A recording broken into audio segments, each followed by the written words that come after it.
Oh my gosh, I literally match the curtains.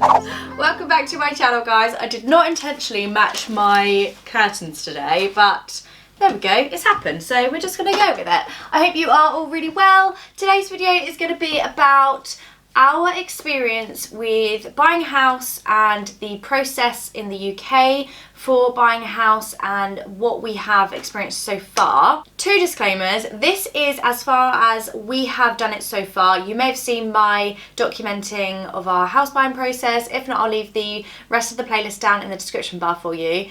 But I'm going to be documenting how it has been for us so far on this journey. Obviously, we haven't actually purchased the property yet, so we haven't done the final steps, but this is the initial, like, how to buy a house and what you'll need for your mortgage and what to expect and things like that. The second disclaimer is that I am not a personal financial advisor, I'm not a mortgage advisor, I'm not accredited in any kind of financial way, but I have gone through this experience personally. So if you are just looking for our experience, what we found, how we found it's been, and what we've learned along the way, then hopefully this video is going to help you. Obviously, this is our current experience and things will change as we go along the way, but this is just hopefully a really helpful video. So if you like it, do give it a big thumbs up for me, because it just really helps YouTube understand that this is a helpful video, and subscribe if you're new. Why not? I share 3 videos a week, everything from our house buying, budgeting, no buy year, and loads of other stuff. So I really hope you enjoy what you see. Anyway, let's get into the video and share with you the house buying process. So, have you been searching on Rightmove daily for a number of years?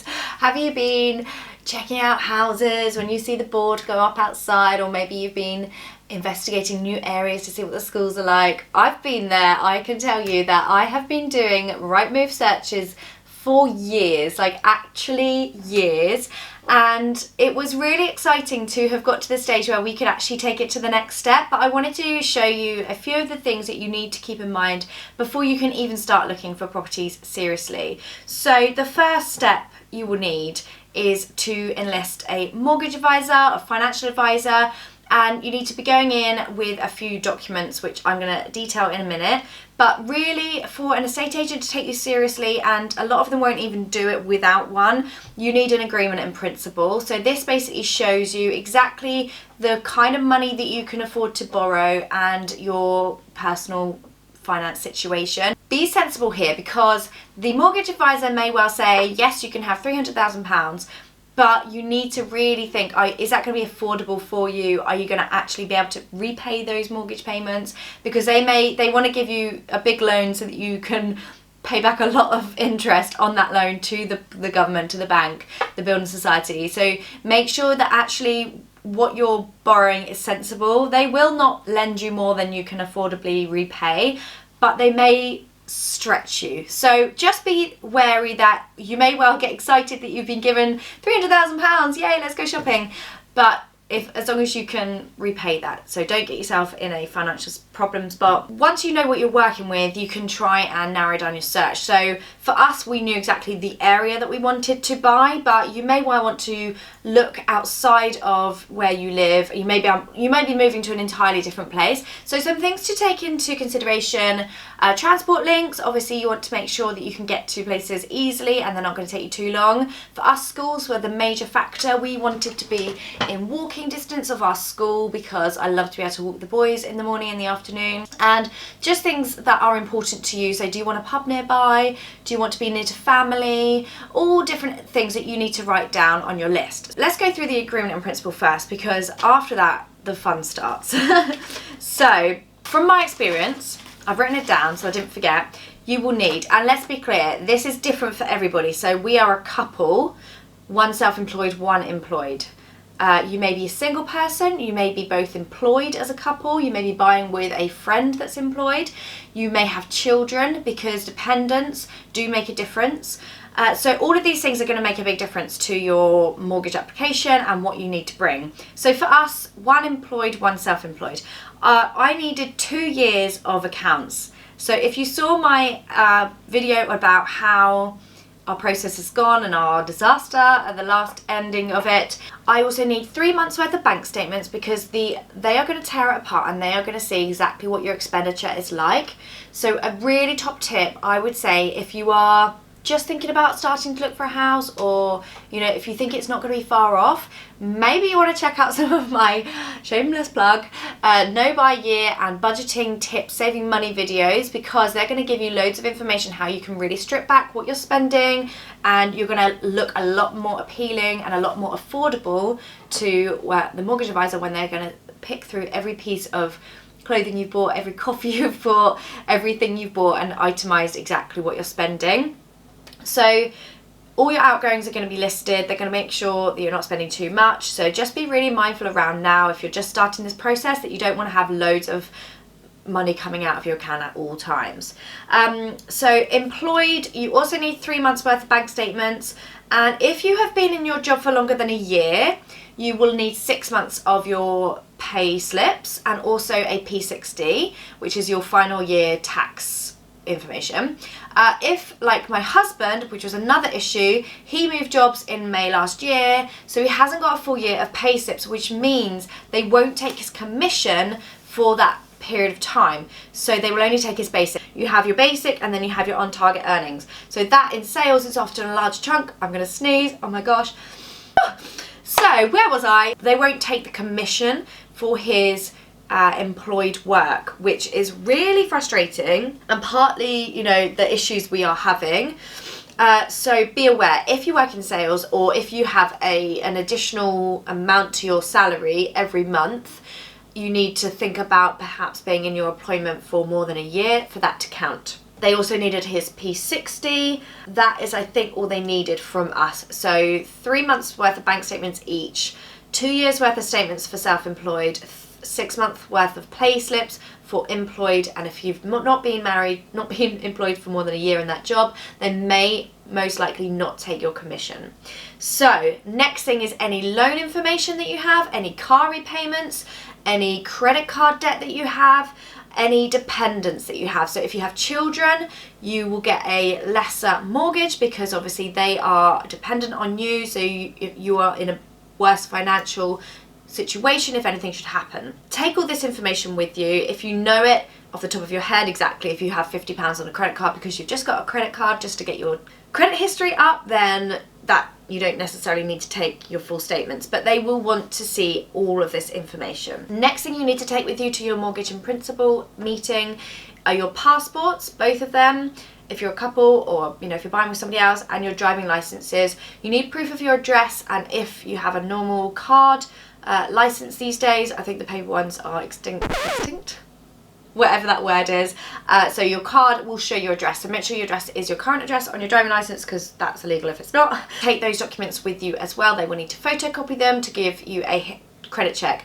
Now this is what you need to make sure they are not doing, a hard credit check. You want them to be doing a soft credit check so that they're not giving you any footprint on your credit record, because if for an example you got refused a mortgage, that will then impact your credit score. So you want to make sure they're not going to be doing a hard footprint on your credit rating. I would recommend, in my limited experience, is not going direct to a bank, for example. You want to get a non-biased view of all the different brokers, all the different banks and lenders that can offer you the money. So if you are just going with one bank, they're only going to offer you their product. You may not get the best rate, yada, yada, yada. Also, depending on how the mortgage broker works, they may get paid from the final commission from the house sale. They may get a commission from the bank for the product they sell you. So just ask these questions. How are you paying for this service? You need to establish your moving costs, because it's not just the cost of the house.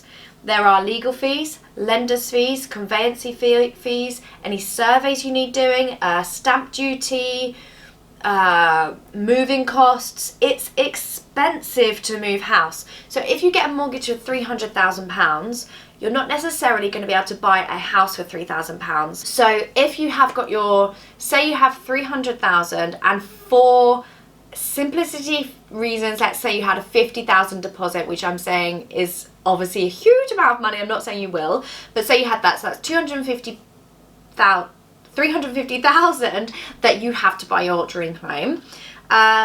you probably want to take off at least 15,000 for stamp duty, legal fees, mortgage advisor costs, all of that stuff. So you haven't got the amount you think you have, is what I'm trying to say.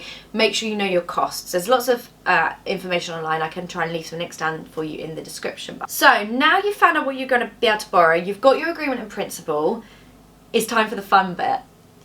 I hope this isn't too quick for you, but I know I've got lots of information to fit in and it's already a really long video, so I hope you can keep up. I'm sure you can take the speed down if I'm talking too quickly. So I use Rightmove, but I also made sure I was checking on the developer website, the New Homes website, and any independent estate agents that aren't on Rightmove. So I always checked YouMove and Purple Bricks and other independent estate agencies, because sometimes they don't list immediately on Rightmove. Also, because we were looking at the new builds, I'll get into that in 1 second, we didn't have, a lot of them weren't listed straight away, so I would look on their independent websites. Let's get into Help to Buy. So Help to Buy is a government-backed scheme where they will lend you 20% of your property price to be able to increase the amount of money you can borrow, to therefore increase the house that you can buy. I may do an entire video on this. Let me know if you want to see that in the comments, everything about Help to Buy and the whole process and what we have discovered in our journey with the Help to Buy scheme. If you want that, definitely let me know. I'm not going to get into this video because it's just going to take too long, but bear in mind that with the Help to Buy scheme, a lot of the new developers, you can only use it on new houses, a lot of the new developers will give you benefits to buy your house through them because they are more expensive in the first place and they need to sell off these plots before they move on to the next development. So we, as you may have seen, were offered the stamp duty paid, legal costs paid, and a hefty John Lewis voucher to incentivise us to pay through the nose for a new build house. Yeah, I'm going to just leave the Help to Buy to another video. If you want it, then let me know in the comments. So the next thing you can do is to arrange some viewings. So this is fun. So make sure you're finding houses within your price range, within your area that you want to live. I would say before you go, write down your must-haves, your non-negotiables. Do you have to have a driveway? You can't bear street parking. Do you have to be close to the school? You cannot drive. You have to get close enough to walk, or to the shops if you don't have children, or to bus links if you need to get a bus. I'm quite bad at the vision, so even in new build houses where there's nothing distracting you, I couldn't really picture how it was going to look. So take someone with you that has got the vision, or that has got a better kind of viewpoint of what they want from a house. It's also safer, so definitely don't go on your own. Surprise! Who's this? Surprise guest coming to see us! A few tips that I would suggest before going to even look at a house is drive by, I did this several times, and check out the parking situation. Do it at daytime and at night time. Check out if there's any kind of issues that you might see going on at night time with people hanging around where you don't want them to be. What's the traffic like? Is it a really busy cut through road? What's the noise like at night time or in the morning? Just think of these things and research before you actually go and properly view the property with the estate agent. And this is what I really learnt in my videos of my house buying, because so many people were so lovely and kind and honestly got me through the real devastation of losing our first house that we reserved.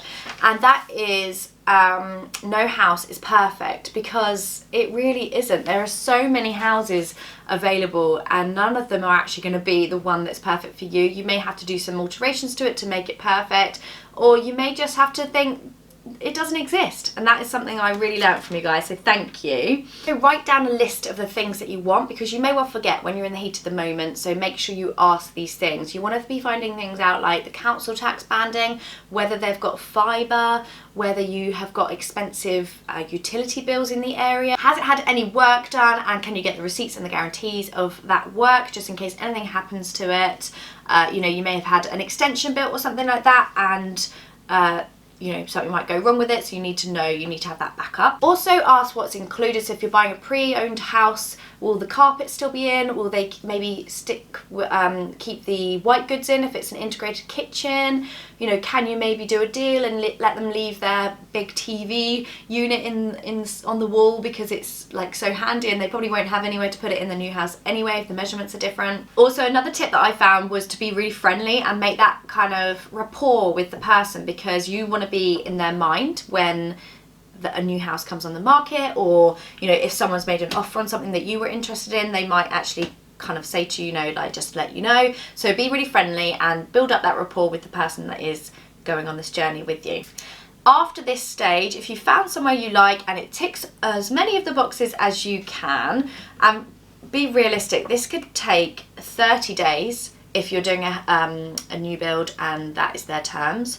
It could take 3 months, it could take 2 years to find your perfect house and to actually go through this process. Obviously, if you're not a new first-time buyer, you will have to sell your home, the person buying from will have to sell their home, so it's going to take a long time for this process to go through, so don't expect it to be really quick. However, from our experience, we had 28 days exchange process on the house that we reserved, and we were like, oh, okay, that's really quick, we need to pack up our entire house and organise everything.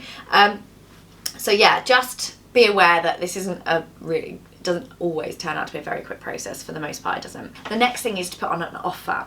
Obviously a few things to look into. So for example, if you are looking in the summer and the pictures on Rightmove have got snow in the garden, it's highly likely that this house has been on the market for quite a while. So you've got a little bit of wiggle room. The ball is a little bit more in your court in terms of being able to offer. Are you a first time buyer? Have you got no chain? Have you got a mortgage agreed in principle that is more than you need to borrow? Have you got a healthy deposit? All of these things are going to go in your favour, and if you have got those things and maybe the house has been on the market for a while, you're in a really strong position to get a lower price and offer something lower. You don't really want to get into a closed bidding war, but if you know that you're in a really good, strong position, then it is worth trying to get a better price for the property. Also, this process is in the UK, obviously, and it's in my own experience. Next up is a sale agreed, and for this you'll need to enlist your solicitor. New builds will offer you their solicitor, or the one that they use a lot.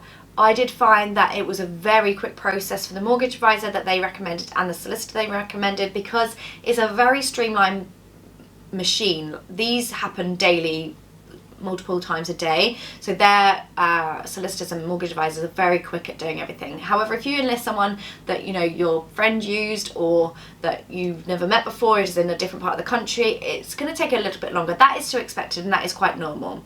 So you've got your solicitor, and then you're going to complete your mortgage application. This is the part where we fell down.